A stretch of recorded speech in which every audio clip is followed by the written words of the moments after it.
¿Cómo les va? Bueno, yo acá en el barrio Envión, terminando un trabajo, quería mostrarles ese detalle, cómo anularon un tiro balanceado. Bueno, para poner un tiro balanceado, todos sabemos que hay que hacer un agujero para pasar el tiraje.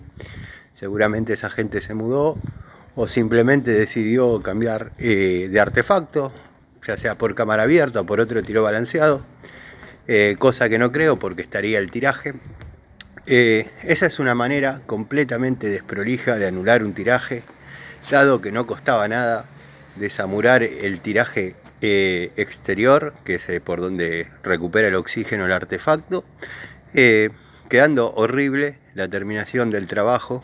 No había necesidad de llenar así el caño con material, dado que bueno, eso uno lo empuja, hay que ponerse a hacer esa pavada de empujarlo, pero la persona que lo hizo podría simplemente haber cortado al ras de la pared o haberlo abollado con un martillo y revocar y dejar la pared plana.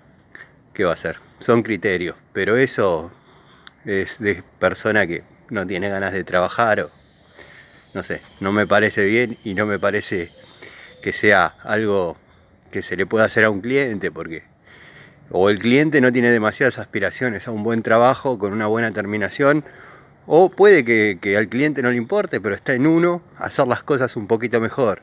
Yo no es que orine agua bendita, pero ese tipo de cosas la verdad que no me gusta.